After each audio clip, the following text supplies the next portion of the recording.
The Sworn Book of Honorius, by Lord Kabura's Magic Haven. Introduction. The Sworn Book of Honorius establishes the purpose and significance of mystical spirituality. This book was written to preserve sacred and mystical knowledge that could be lost due to the persecution of magicians and scholars. The text is sworn upon because it contains secret teachings only to be shared with those deemed worthy. The book was compiled during a time of great danger for practitioners of the sacred arts. The knowledge contained within is meant to be a safeguard against ignorance and persecution. Honorius asserts that the text is the result of divine revelation and careful study of ancient wisdom, passed down through generations. The message emphasizes the necessity of keeping these secrets from the unworthy to prevent misuse and misunderstanding. Honorius concludes by invoking God's protection over the readers and practitioners, encouraging them to pursue this knowledge with pure intentions. Chapter 1, The Importance of Purity. Honorius emphasizes that anyone who wishes to use the teachings must be spiritually and morally pure. The rituals and invocations are sacred and should not be attempted by those who are impure or insincere. Honorius warns that misuse of this knowledge could lead to spiritual corruption and divine punishment. He also emphasizes the importance of invoking the correct divine names during rituals and the preparation required before conducting any sacred ceremonies. It emphasizes the power of God's names and the reverence that must be shown to them. Honorius teaches that the names of God hold immense power and must be invoked with the utmost respect and precision. Each name of God represents a different aspect of the divine, and calling upon these names correctly can open the gates to spiritual wisdom, wealth, and power. He explains that these names were revealed by God to holy prophets and angels, and that they serve as keys to unlock the mysteries of the heavens and the earth. When used properly, these names can summon angels, bind spirits, and grant the practitioner insights into divine truths. Before engaging in any ritual, the practitioner must undergo a period of purification. This preparation is crucial to ensure that the individual is spiritually clean and worthy of invoking the divine. Fasting, abstain from food and drink for a specified period to purify the body and mind. Prayer, recite specific prayers to seek God's blessing and guidance. Confession, acknowledge and repent for any sins, ensuring a pure heart. Bathing, a ritual bath to cleanse the physical body, symbolizing spiritual purity. Wearing clean garments, clothing should be freshly washed and preferably white, symbolizing purity and holiness. The location for the ritual must be sanctified. Honorius describes how to prepare the space by sprinkling holy water and burning incense, which purifies the area and makes it suitable for the divine presence. The practitioner should also draw protective symbols and inscribe sacred names around the ritual space to ward off evil spirits and ensure the ceremony's success. When invoking the divine names, the practitioner must focus their mind entirely on God, maintaining absolute faith and devotion. Each name should be pronounced correctly, as any mistake can disrupt the ritual or invite unwanted forces. He provides a list of specific names of God to be used in different rituals and their corresponding purposes. He emphasizes that these names should never be spoken casually or without proper intention, as they are sacred and powerful. YHWH, Yahweh, is considered the most sacred and powerful name of God. It is used in invocations for general protection, to invoke divine authority, and to call upon the presence of the Creator. It is used in high-level invocations and protection rituals, especially for opening or consecrating sacred space. Adonai is a name that signifies God as the Master or Lord. It is used for invoking God's dominion over all things, and it is often employed in rituals where the practitioner seeks divine guidance, authority, and intervention. It is invoked during ceremonies that focus on divine rulership, justice, or when calling upon God to enforce laws or bring order. El Shaddai translates to God Almighty and signifies the power and might of God. It is used in rituals requiring strength, protection, or to invoke divine power over worldly matters. It is often used for banishing evil forces or protecting against physical harm or negative entities. Elohim is a plural form of God, often associated with the creative aspects of God. It represents the fullness of divine creation and the manifestation of God's will in the physical world. It is used in rituals for creation, manifestation, or the invocation of divine blessings related to abundance and prosperity. El Elyon means God Most High. It signifies God's supreme authority and sovereignty over all creation. It is invoked in rituals where the practitioner seeks to elevate their spiritual understanding or aims to connect with the highest divine intelligence. The Tetragrammaton is the four-letter name of God, Yod-He-Vav-He, and it is often considered one of the most sacred names in the Hebrew tradition. It is used for invoking God's direct presence, holiness, and for protection from malevolent forces. It is used in high-powered invocations or when seeking divine protection and spiritual enlightenment. Shaddai is another name for God that denotes God's nurturing and protective qualities. It's a name associated with abundance, fertility, and God's maternal aspect. It is often invoked in rituals that aim to bring material prosperity, health, and emotional healing. El Olam means everlasting God, and is used to invoke God's eternal nature, timeless wisdom, and the infinite. It is used in rituals designed to bring lasting results, immortality, or spiritual enlightenment. It connects the practitioner with the eternal realms. Jehovah Jireh meaning, the Lord will provide. Jehovah Jireh is a name associated with divine provision and sustenance. It is used in rituals related to abundance, financial prosperity, or when invoking divine support for material needs. Jehovah Rapha translates to, the Lord who heals. It is invoked for healing, both physical and spiritual. It is used in healing rituals, especially when seeking recovery from illness, or when seeking spiritual purification and restoration. Jehovah Nissi means, the Lord is my banner, and it represents God's protection and the establishment of victory over enemies. It is often used in battle invocations, especially when facing spiritual or physical adversaries, as well as in the quest for protection against evil. Yhvh Tsebaoth translates to, the Lord of Hosts and represents God as the leader of celestial armies. It is associated with invoking divine military power and spiritual warfare. It is used when seeking assistance in spiritual battles or protection from dark forces, particularly during invocations of celestial beings like angels. Aieee, I am. Aieee is a name that signifies God as the self-existent one. It speaks of God's eternal presence, beyond time and space. It is used in rituals that focus on divine unity, the understanding of one's true nature, and the recognition of the self as part of the divine. Honorius also emphasizes the invocation of angels, detailing their roles within the celestial hierarchy. It describes how to call upon specific angels for guidance, protection, and the fulfillment of divine tasks. He also outlines the structure of the heavenly hierarchy and the function of each rank of angels. He begins by explaining that angels are divine messengers and servants of God. They act as intermediaries between God and humanity, carrying out divine will and assisting those who seek spiritual enlightenment.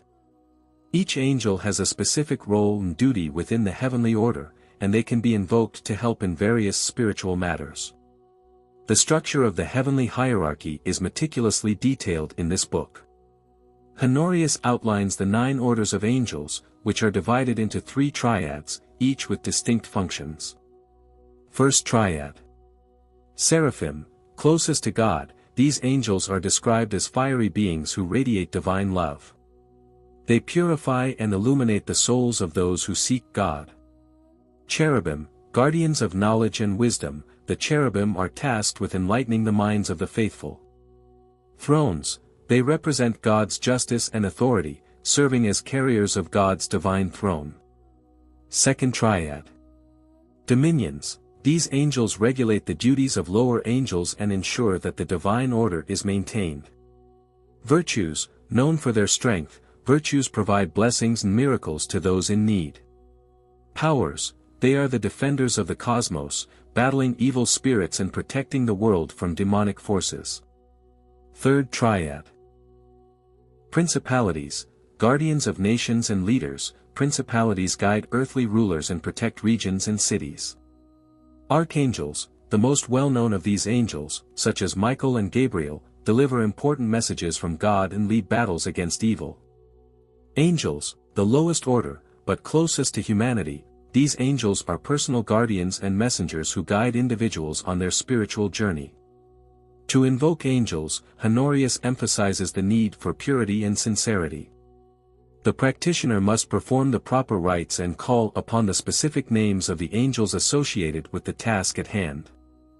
Honorius provides instructions on how to prepare oneself, including fasting, prayer, and the use of sacred symbols. Each angel has a particular domain, and Honorius lists some of the most powerful angels, their attributes, and the situations in which they should be invoked. Michael, for protection and victory against evil forces. Gabriel, for divine messages and guidance. Raphael, for healing and safe travels. Uriel, for illumination and wisdom. The invocations require precise pronunciation of the angelic names, combined with specific prayers and the drawing of sacred sigils. Honorius warns that these rituals should not be undertaken lightly, as improper conduct could result in spiritual harm or failure to summon the desired angelic presence. Chapter 2, The Creation of Sacred Tools and Instruments. In this chapter, Honorius describes the creation and consecration of the sacred tools and instruments necessary for performing the rituals. It details the materials, symbols, and prayers required to properly prepare these items for spiritual work. He begins by stressing that the tools used in sacred rituals are not ordinary objects. They must be crafted with pure intentions and consecrated to serve as vessels for divine power. The proper creation and consecration of these tools are essential for the success of any ritual. Each tool must be made from specific materials that have symbolic and spiritual significance. Honorius lists the primary instruments needed and their corresponding materials. The wand, a wand made from hazel wood, which is considered sacred and symbolic of authority and power in spiritual realms. The sword or dagger, a blade forged from iron, representing the practitioner's ability to cut through spiritual obstacles and protect against negative forces. The pentacle, a disc made from pure gold or silver, inscribed with sacred symbols to channel and contain spiritual energies. The chalice, a cup made from silver, used to hold sanctified liquids like holy water or wine during rituals. The censer, a container for burning incense, which purifies the air and creates a sacred atmosphere for invoking spiritual beings. Each tool must be inscribed with specific symbols, sigils, or names of God. Honorius provides a detailed guide on which symbols to use and how to properly etch or engrave them onto the tools. These inscriptions act as conduits for divine power, enhancing the efficacy of the rituals. The consecration of these tools involves several steps. The practitioner must enter a state of spiritual purity through fasting and prayer before beginning the consecration. Each tool must be sprinkled with holy water, symbolizing purification and dedication to God's service. Specific prayers and incantations must be recited over the tools, invoking divine blessings and imbuing the objects with sacred power. Burning incense. The tools are passed through the smoke of burning incense, which sanctifies and elevates them for use in spiritual rituals. Once consecrated, these tools should only be used for the purposes outlined in the book. They must be kept in a clean and secure place, away from profane or impure influences. Honorius warns that using the tools for selfish or malicious ends will corrupt their power and invite divine retribution. Prayer and incantations that must be recited over the tools. Before beginning the prayer, ensure that the tools are clean and ready for consecration. Opening prayer. O divine source of light, Creator of the universe, Almighty, Eternal One, I come before you with reverence, seeking your divine presence and blessings. May your holy light illuminate this space, and may your grace flow through me. Bless these tools that they may be consecrated, and be worthy instruments of your divine will. I invoke you, O Holy One, YHWH, the Eternal, the Creator of all. Adonai, the Master of the universe. El Shaddai, the Almighty. Elohim, the one who fashioned the heavens and the earth. May your divine energy imbue these tools with the power of your presence. And may they be vessels of holiness, pure and sanctified for the sacred work ahead. By the power of the Tetragrammaton, I call upon the sacred name of YHWH to purify and consecrate these tools. Let them be cleansed from all earthly impurities, and be filled with your divine light, ready to serve in your holy work. As these tools are blessed by the name of Shaddai, let them bring forth abundance, protection, and the nurturing power of the Divine Mother. Let them serve as conduits of health, prosperity, and spiritual well-being. By the sacred name Jehovah Rapha, I ask for healing power to enter these tools, that they may serve in the restoration of the body, mind, and spirit. May they assist in the purification of any negativity, and promote health and harmony. Closing prayer. May these tools, consecrated in your holy name, be forever protected by the celestial hosts, guarded by the archangels Michael, Gabriel, Raphael, and Uriel. May they serve with divine purpose, guided by the light of divine wisdom. O divine source, I give thanks for this sacred consecration, and for the blessings you have bestowed.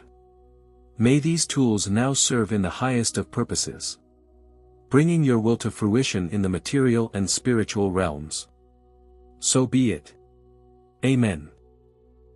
After reciting the prayer and incantations, it is traditional to leave the consecrated tools in a safe, sacred place to settle and absorb the divine blessings. You may also wish to perform a final act of purification, such as sprinkling water or offering incense to further seal the sanctification. These words and actions help ensure that your tools are aligned with divine power, ready to be used in sacred rituals, and shielded from any negativity or harm. In this chapter, he also focuses on the sacred prayers and invocations that are essential for conducting the rituals described in the book. He provides detailed instructions on how to recite these prayers, the appropriate times for their use, and the spiritual significance of each invocation. Honorius begins by emphasizing that prayer is the cornerstone of all spiritual work. It is through prayer that the practitioner communicates with God, spirits, angels, and other divine beings. The sincerity and purity of these prayers are paramount, as they invoke the divine presence and power necessary for the success of the rituals. Honorius categorizes the prayers into several types, each serving a distinct purpose in the spiritual practice. Prayers of purification. These prayers are recited to cleanse the practitioner of any impurities before engaging in sacred work. They ask for forgiveness and spiritual renewal. Prayers of protection. These invocations call upon God and the other divine beings to shield the practitioner from evil spirits and harmful influences. Prayers of invocation. These are specific prayers used to summon angels or other divine beings. They must be recited with precision and focus to ensure the proper entities are invoked. Prayers of gratitude. After the completion of a ritual, these prayers are offered in. He outlines the correct way to recite these prayers to ensure they are effective. The practitioner should kneel or stand with hands raised towards the heavens, symbolizing humility and openness to divine influence. The prayers should be recited in a clear, steady voice, with reverence and devotion. Certain prayers must be recited at specific times of the day or night, aligning with celestial movements and divine rhythms. The invocation of the Holy Trinity, a powerful prayer calling upon the Father, the Son, and the Holy Spirit to guide and bless the ritual. The invocation of the archangels. This prayer seeks the assistance of the four principal archangels, Michael, Gabriel, Raphael, and Uriel, for protection, guidance, healing, and wisdom. The invocation of the heavenly hosts, a broader invocation calling upon the entire hierarchy of angels to support the practitioner's spiritual endeavors. Honorius concludes the chapter by reminding the practitioner that the effectiveness of these prayers depends largely on their faith and devotion. Doubt or insincerity can weaken the prayers and diminish their power. Absolute trust in God and a pure heart are necessary for these invocations to succeed.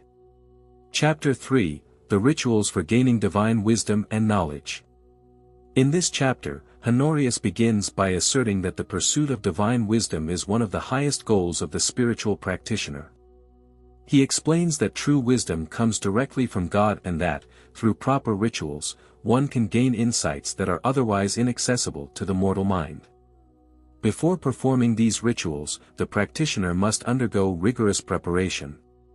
This involves several key steps to ensure the mind and body are attuned to receive divine knowledge, a prolonged period of fasting to purify the body and sharpen the mind. The duration of the fast varies depending on the ritual.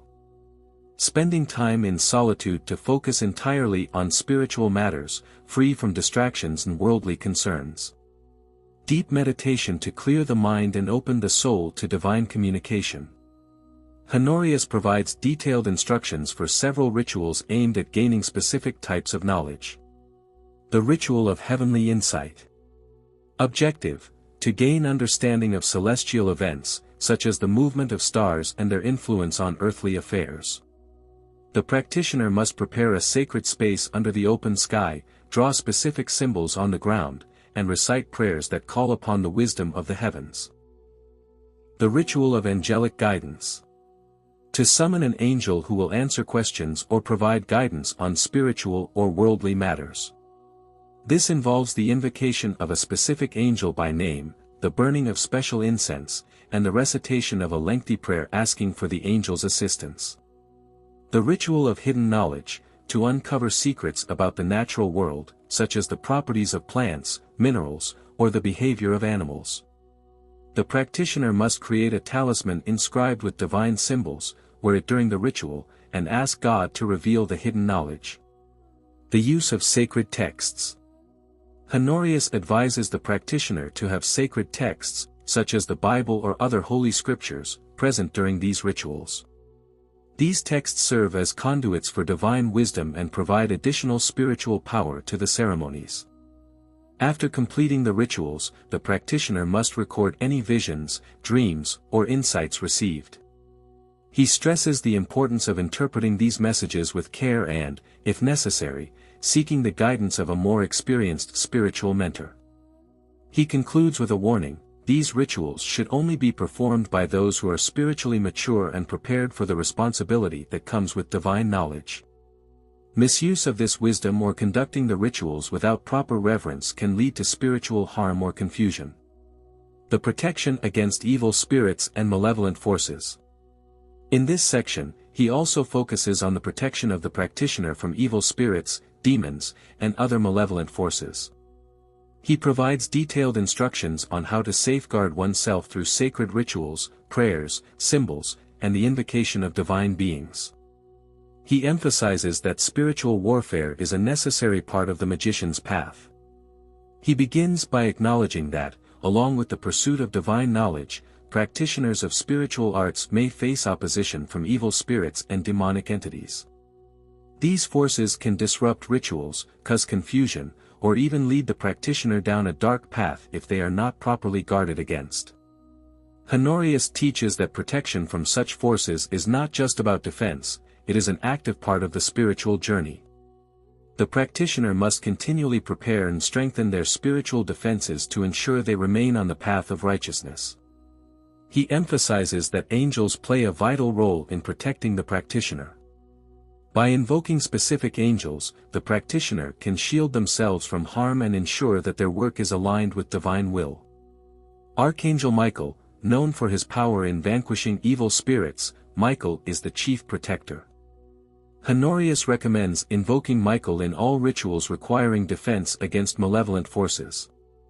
Archangel Raphael, associated with healing and safety, Raphael can be called upon to protect the practitioner from physical harm and to purify the space where rituals are held. Angels of the Watch. These are lesser angels who act as guardians during spiritual work, ensuring that the practitioner is not disturbed or attacked by harmful forces. To create a protective barrier around the practitioner that keeps malevolent forces at bay.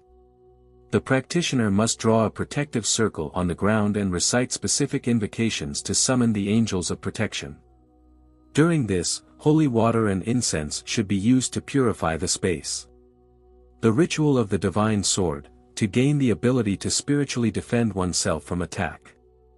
The practitioner is instructed to visualize a radiant sword of divine light surrounding them, using the sword symbol to represent their spiritual power and authority over evil. The practitioner must hold a consecrated dagger or sword while reciting a prayer for divine strength.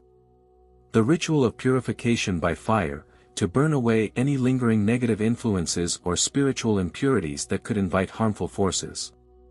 This ritual involves the use of a sacred fire, which is lit in a specially prepared vessel. The practitioner then recites prayers asking for divine purification, allowing the fire to spiritually cleanse the area and the practitioner's soul. He also discusses the use of sacred symbols to protect the practitioner. These symbols are powerful tools in preventing demonic forces from interfering with the rituals. The pentacle is a powerful protective symbol that can be worn as an amulet or inscribed on the ground to create a barrier against evil. The cross, a universal symbol of divine protection, the cross can be drawn in the air or worn as a pendant to keep malevolent spirits at bay. The seal of Solomon, this ancient symbol, often associated with wisdom and power, can be used to bind spirits or ward off demonic forces. Prevention of spiritual attack. Honorius provides guidance on how to prevent malevolent forces from attacking the practitioner in the first place. The practitioner should regularly engage in rituals of purification to cleanse themselves of any negative energies that may attract harmful spirits. Practitioners must avoid dabbling in evil magic or performing rituals that go against divine will, as these can invite demonic influences. A practitioner's faith and devotion act as a shield, and constant prayer to God will help keep them protected from spiritual harm. He offers a stern warning: engaging in spiritual warfare without the proper protection, preparation, and purity can lead to disastrous consequences. It is essential to approach these protective rituals with seriousness and respect. Any attempt to summon or interact with spirits without divine authorization or without using the appropriate protections can result in the practitioner being overrun by evil forces. Chapter 4: The Use of Divine Talisman and Amulets for Protection and Power. This chapter focuses on the creation and use of divine talismans and amulets, which are powerful objects imbued with spiritual energy to provide protection, strength, and power. He details how these items can be created, consecrated, and used in rituals to enhance the practitioner's abilities and shield them from negative forces. He begins by explaining that talismans and amulets have been used for centuries as spiritual tools to provide protection and to strengthen the practitioner. Unlike ordinary objects, these sacred items are consecrated with divine energy and are capable of channeling spiritual forces when used properly. These objects act as extensions of the practitioner's will and faith. When created and consecrated according to the sacred rites, they can safeguard the practitioner from harm, enhance their magical abilities, and assist in their quest for spiritual growth and divine knowledge. The difference between talismans and amulets. Honorius clarifies the difference between talismans and amulets. According to him, talismans are objects that are created specifically to enhance the practitioner's power, attract positive energies, or help in specific magical tasks. Talismans are often crafted with specific materials and inscribed with divine names or symbols to imbue them with particular properties. Amulets, on the other hand, are primarily used for protection.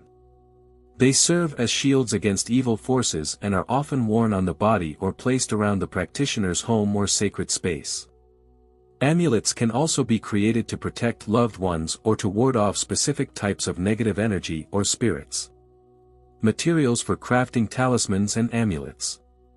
Honorius provides instructions on the appropriate materials to use when crafting these objects. Metals, gold, silver, and copper are the most commonly used metals.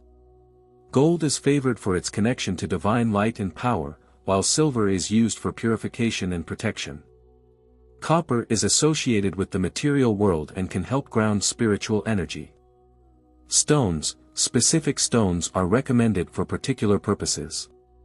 For example, amethyst for spiritual insight, obsidian for protection, and jasper for strength. Honorius suggests using stones that are attuned to the planets or elements that correspond with the practitioner's goal. Wood, certain types of wood, like oak or hazel, are sacred and used in the creation of wands, staffs, or other ritual tools, but they can also be used for amulets and talismans. Herbs and oils, natural elements like herbs and oils can also be used to imbue talismans with specific magical qualities. Honorius notes that herbs like rosemary, for protection, lavender, for peace, and sage, for purification, are especially powerful. The consecration of talismans and amulets.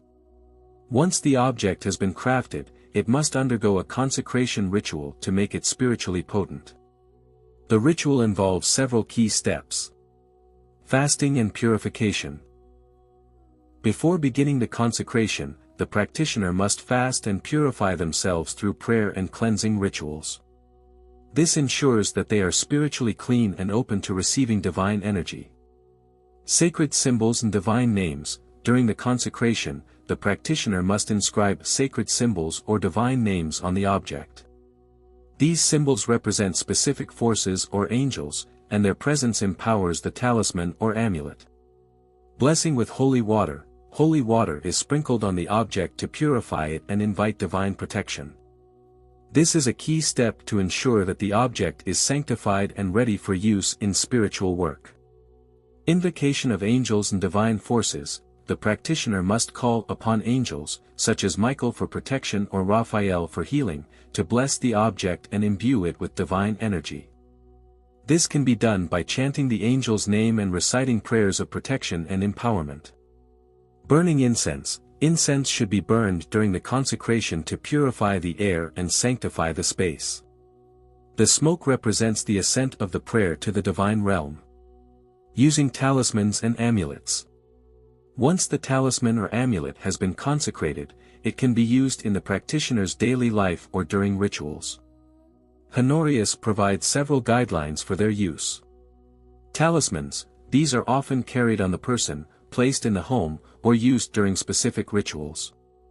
For example, a talisman of protection can be worn as a necklace to shield the practitioner from harm, or a talisman of wisdom can be placed on an altar to enhance the practitioner's ability to receive divine knowledge. Amulets. These should be worn or carried at all times for continuous protection. Amulets can also be placed in key locations, such as the corners of a home or around sacred spaces, to ward off evil spirits. Honorius also explains that the use of a talisman or amulet is only effective when the practitioner maintains spiritual purity and faith. The object works as a conduit for divine power, but it cannot replace the practitioner's own dedication and connection to God. The practitioner must treat their talismans and amulets with respect. They should be cleansed periodically by immersing them in holy water or passing them through incense smoke. These items should be kept safe from harm and never used for selfish or malicious purposes. Honorius warns that if a talisman or amulet is used for unholy or selfish ends, it can lose its power or even become corrupted, causing harm to the practitioner. These objects are sacred tools, and their power comes from the practitioner's alignment with divine will. He stresses that the practitioner should never use talismans or amulets to manipulate others, or pursue selfish ambitions. These objects are meant to serve the divine and protect the practitioner in their pursuit of spiritual growth.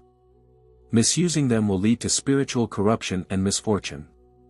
Chapter 5. The knowledge of the elements and their use in rituals. In this chapter, he focuses into the spiritual properties of the four classical elements, earth, water, air, and fire, and their influence on magical practices. He provides guidance on how to use these elements in rituals to enhance spiritual work, as each element holds specific powers and can be invoked to achieve particular outcomes. Honorius begins by acknowledging that the four elements, earth, water, air, and fire, are fundamental to the workings of the universe and essential to all magical and spiritual practices. These elements form the foundation of both the physical and spiritual worlds. Understanding their properties and how to harness their energy is vital for any practitioner of the occult arts. Each element represents a different aspect of existence and holds unique powers that can be called upon in rituals to influence various aspects of life and the spiritual realm. The element of earth. Earth represents stability, strength, and materiality. It is the element of grounding, providing a solid foundation for spiritual work. Honorius explains that earth governs the physical world and is associated with fertility, growth, and abundance. Use in rituals. Earth is invoked in rituals that seek to manifest material results, such as financial gain, stability, or physical healing. Earth can also be used for grounding rituals, helping the practitioner stay centered and balanced. Symbols and tools. The earth element is often represented by stones, soil, or the symbol of a pentagram. Honorius recommends using a piece of soil or a crystal during rituals to invoke earth's energy. Prayers and invocations. Honorius advises calling upon the spirits of the earth, such as the elemental spirits of the ground, or invoking divine forces like Saint Raphael for healing and stability. The prayer should focus on requesting the manifestation of tangible, material results. The element of water. Water represents emotions, intuition, and the flow of spiritual energy. It is the element of purification, healing, and renewal. Water's influence is often linked with the subconscious mind, intuition, and cleansing both the body and spirit. Water is used in rituals designed for emotional healing, purification, and enhancing spiritual sensitivity. It is also invoked in rituals of divination, as it can help the practitioner tap into hidden knowledge or gain insights from the divine. Water is often symbolized by a chalice, a bowl of water, or the crescent moon. Honorius suggests using water from a sacred spring or blessed water to invoke the purifying and healing properties of this element. Prayers and invocations. For invoking the power of water, the practitioner may call upon the divine presence of angels like Raphael or the spirits of water. The prayer should express a desire for purification, clarity of mind, and spiritual renewal. The element of air. Air represents intellect, communication, and the breath of life. It is the element of thought, reason, and inspiration, guiding the practitioner toward greater mental clarity and understanding. Air also governs the realm of communication, both in the spiritual and material worlds. Air is called upon in rituals that seek to enhance mental clarity, intellect, and communication. It is particularly effective in rituals of divination, creativity, and mental strength, as it aids in the development of new ideas and the communication of thoughts to others. The air element is symbolized by feathers, incense, or the wind. Honorius recommends using incense, which represents the flow of the air, or a feather as a physical tool to channel the energies of air during rituals. To invoke air, the practitioner might call upon the spirits of the wind or the angels of wisdom, such as Raphael or Uriel. The prayer should focus on seeking guidance, insight, and the ability to express oneself clearly in the material and spiritual realms. The element of fire. Fire represents transformation, power, and divine will. It is the element of passion, energy, and purification, often associated with both destruction and creation. Fire burns away the old, making way for the new, and is linked to spiritual enlightenment and the manifestation of divine will. Use in rituals. Fire is invoked in rituals that require transformation, change, or the manifestation of spiritual power. It is particularly effective in rituals of purification, empowerment, and personal transformation, as well as for protection against negative influences. Fire is represented by candles, flames, or the solar disk. Honorius advises using a consecrated candle or a flame as a tool to invoke the energy of fire in a ritual. The flame's light represents divine enlightenment, and the heat symbolizes transformation. The practitioner can invoke the power of fire by calling upon the archangels or using prayers that invoke the divine fire of God. Honorius suggests prayers focused on asking for strength, transformation, and protection through the cleansing power of fire. Working with the elements. Honorius emphasizes that the key to successfully working with the elements is balance. The practitioner must not over-rely on one element, but rather integrate all four into their rituals. Each element complements the others and provides a different form of energy that can be used for various magical and spiritual purposes. Honorius advises that the practitioner keep all four elements in harmony, ensuring that no one element dominates the others. Overuse of fire, for example, may lead to uncontrolled passion or aggression, while overuse of water may result in emotional overwhelm. He also notes that each element corresponds to different times of the day, directions, and seasons. For example, earth is associated with the north, water with the west, air with the east, and fire with the south. The practitioner should be mindful of these correspondences when performing rituals to align with the natural rhythms of the universe. Ritual for invoking the elements. He provides a general ritual for invoking all four elements. The practitioner should prepare a sacred space by facing the four cardinal directions. Each direction corresponds to one of the elements: earth, north, water, west, air, east, and fire, south. The practitioner calls upon each element in turn, beginning with earth, moving to water, then air, and finally fire. Each invocation includes specific prayers and symbols associated with the element being invoked.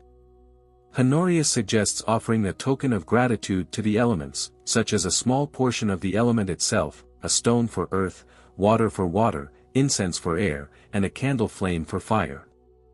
After the invocations, the practitioner should meditate on the qualities and energy of each element, allowing their power to infuse the space and the practitioner's being.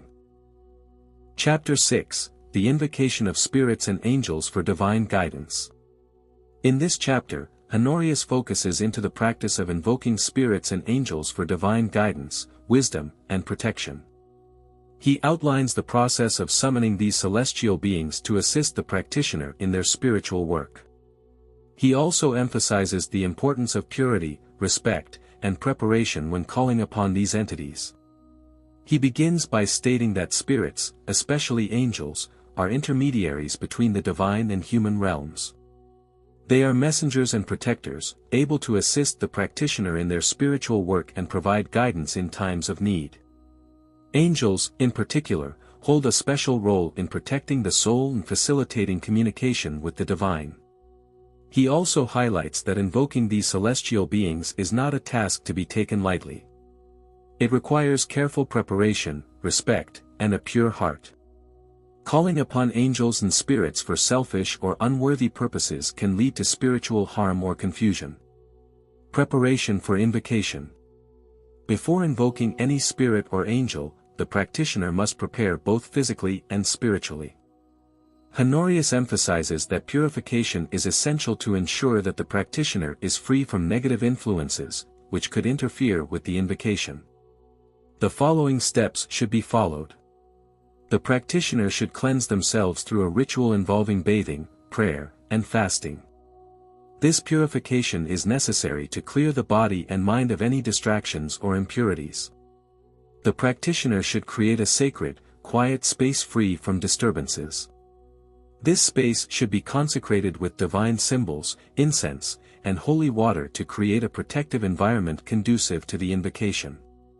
Before beginning, the practitioner should enter a meditative state, focusing their mind on the divine beings they wish to call. The prayer should be specific, respectful, and sincere, asking for the guidance or assistance needed. The Invocation of Angels. Honorius outlines the process of invoking angels, which involves addressing them by their names and reciting specific prayers designed to summon their presence. Each angel has a specific purpose and domain, so it is important to call upon the correct angel for the task at hand. Invocation of Archangel Michael. Michael is the archangel of protection, strength, and divine justice. When invoking Michael, the practitioner should ask for protection from evil spirits, guidance in times of struggle, and strength in overcoming challenges. Prayer example: O Archangel Michael, protector of the faithful, come forth and shield me from all evil. Grant me strength and courage in the face of trials, and guide me toward divine justice. May your sword of light defend me from harm. Invocation of Archangel Raphael. Raphael is associated with healing, both physical and spiritual. When invoking Raphael, the practitioner asks for healing of ailments, purification of the spirit, and guidance on matters of health and wellness. Prayer example: O Archangel Raphael, healer of souls and bodies, come to me and restore my health. Cleanse me of any afflictions and guide me in the path of healing. May your divine light bring comfort and peace to my body and soul. Invocation of Archangel Gabriel. Gabriel is the archangel of communication and divine revelation. Invoking Gabriel can aid in receiving divine messages, enhancing one's ability to communicate clearly, and gaining insights into spiritual matters. Prayer example: O Archangel Gabriel, messenger of God, come to me and enlighten my mind. May your divine wisdom be revealed to me, and may my words and actions reflect divine truth. Guide me in my spiritual communication with the heavens.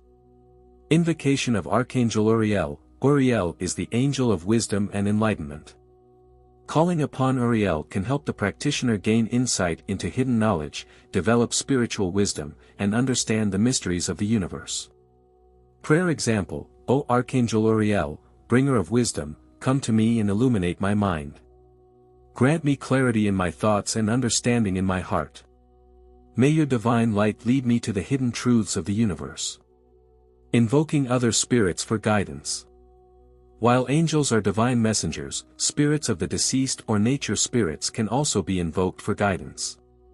However, Honorius stresses that invoking spirits requires extra caution, as not all spirits are benevolent. It is essential to ensure that the spirit being called is from a higher realm and has pure intentions. Invoking spirit guides. Spirit guides are often ancestral spirits or those who have attained a high spiritual state. They provide wisdom, guidance, and protection. To invoke a spirit guide, the practitioner should focus on their connection to their ancestral lineage or ask the divine for a suitable guide to assist them. Prayer example: Spirit guide, who watches over me, come forth and share your wisdom. Lead me toward the right path and protect me from harm. May your guidance bring clarity to my journey. Summoning the souls of the departed. If a practitioner wishes to seek the counsel of a departed loved one or revered figure, they must be careful to ensure the spirit is peaceful and well-intentioned. It is recommended to ask for guidance or closure, not for trivial matters. Prayer example: O Spirit of name, who has crossed into the realm of light, come to me with your wisdom. Guide me in the matters of my heart, and grant me the peace I seek. May your soul rest in eternal light. Protective measures when working with spirits. Honorius warns that summoning spirits, especially those not aligned with divine will, can be dangerous. Negative or restless spirits can cause confusion, harm, or disruption. Therefore, the practitioner must always take protective measures. Circle of protection. Before invoking any spirit, the practitioner should cast a protective circle around themselves. This can be done by drawing a sacred symbol, such as the pentagram, on the ground or by visualizing a circle of divine light surrounding them. Sacred objects. Holding or placing sacred objects, such as a consecrated sword, crystal, or pentacle, can further protect the practitioner from unwanted spiritual influences. Sealing the ritual. After completing the invocation, it is essential to properly seal the ritual by thanking the spirits for their presence and requesting that they depart in peace. This ensures that the practitioner is not left vulnerable to lingering spiritual energy. Closing prayer example: Thank you, angels and spirits, for your presence and guidance. I now ask that you depart in peace and return to your rightful realm. May my soul remain protected and pure, and may I continue to walk in the light of the divine. Honorius concludes by emphasizing that invoking spirits and angels should always be done with humility, respect, and gratitude. These beings are not to be commanded, but rather invited to assist the practitioner in their journey. The practitioner must always remember their place in the hierarchy of creation and approach these invocations with reverence. It is essential to maintain a deep sense of humility, understanding that the divine beings are working in alignment with God's will and that the practitioner is merely a servant in the greater divine plan. Chapter 7, The Practice of Divination and the Art of Seeing the Unseen.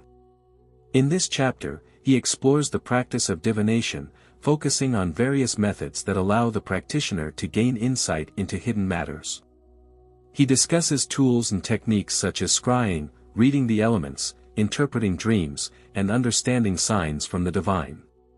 He emphasizes the importance of spiritual purity and the connection to the divine when performing divination.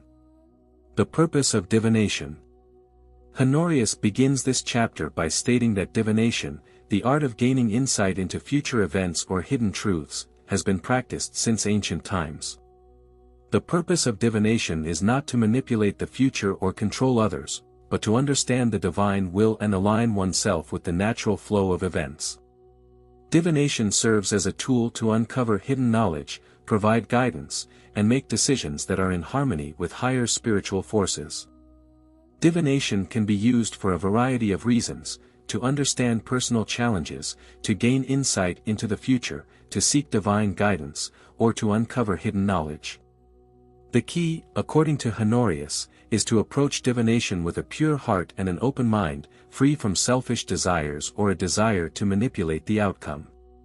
Before attempting any form of divination, Honorius emphasizes that the practitioner must first purify themselves. Divination requires a clear mind and a heart that is not clouded by ego or desires. The practitioner should engage in rituals of purification, such as fasting, prayer, and cleansing with holy water, to ensure that they are in a state of spiritual readiness. Additionally, the practitioner must be mentally focused and prepared to receive the guidance that is offered. It is important to remember that divination is not about controlling the future, but about receiving divine insights that help guide one's path.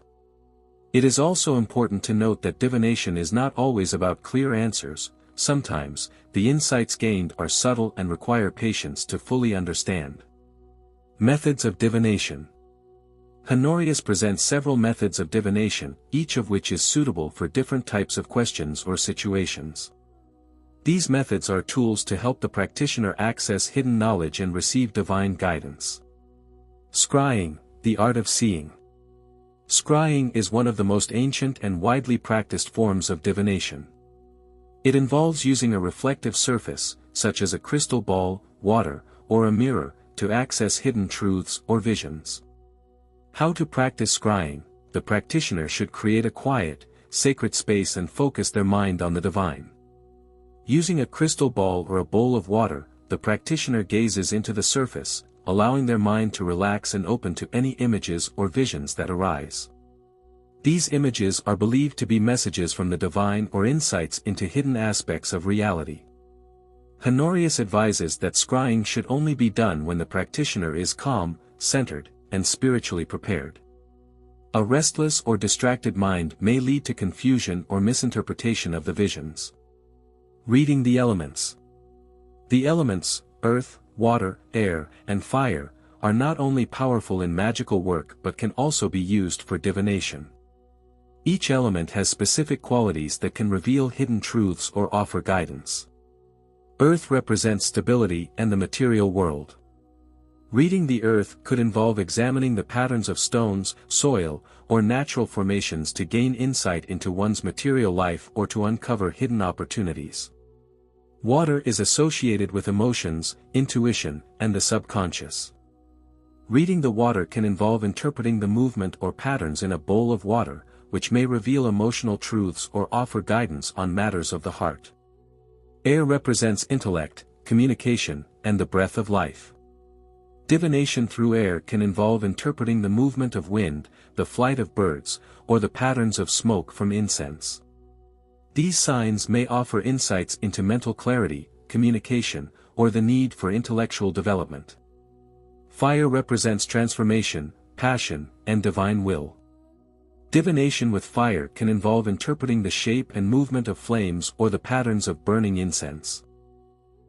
Fire divination can reveal insights into the transformation of situations or offer guidance on matters of power and strength. Dream interpretation. Honorius teaches that dreams are a potent source of divine insight. The subconscious mind can receive messages from the divine realm while the body sleeps.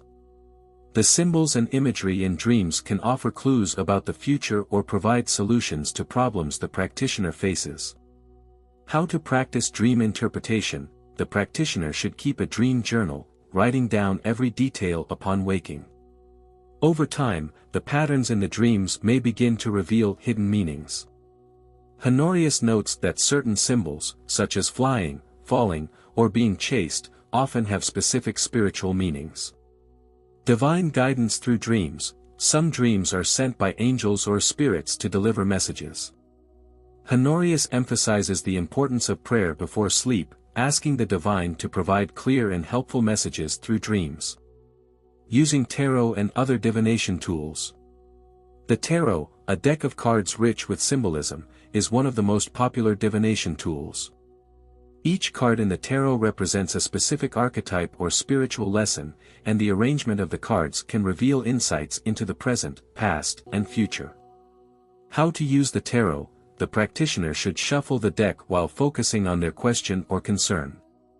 After laying out the cards in a spread, they interpret the meaning of each card based on its symbolism and position. Honorius advises that the tarot should be treated with respect, as it is a powerful tool that can guide the practitioner but should never be used for trivial purposes. Divination with signs and omens.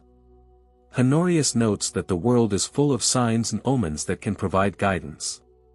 The practitioner should remain observant of the natural world and pay attention to unusual occurrences, such as the flight patterns of birds, sudden changes in the weather, or other unexpected events.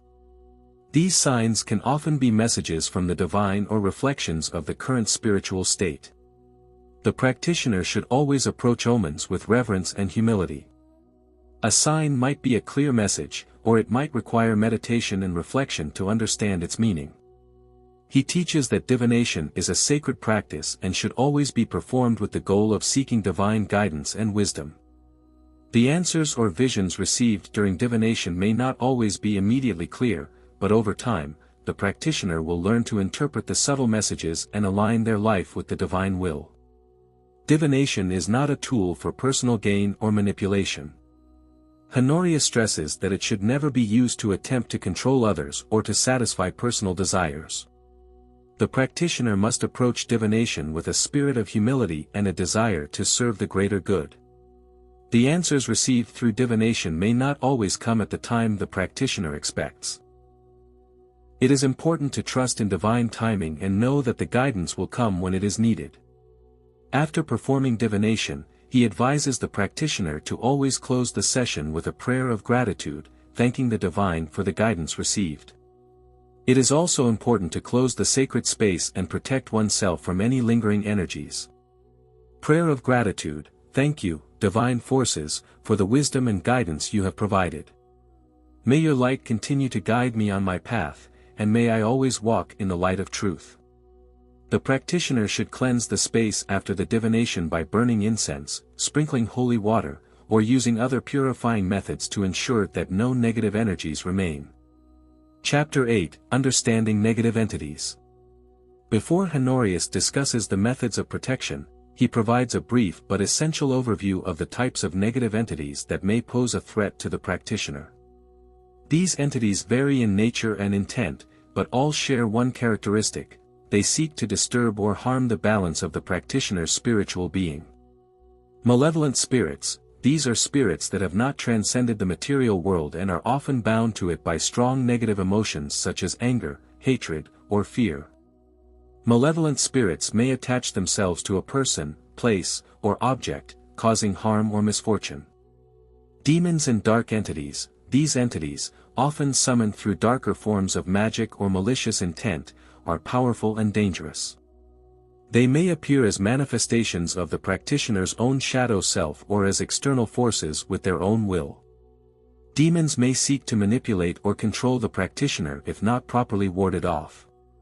Energy vampires: these are entities that feed off the spiritual energy of living beings. They may not necessarily be malicious, but their presence can drain the practitioner's energy, leaving them feeling exhausted or mentally foggy.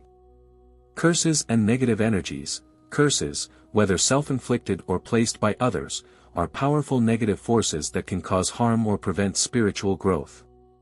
These energies often enter a person's life through envy, ill will, or as a result of unresolved emotional baggage.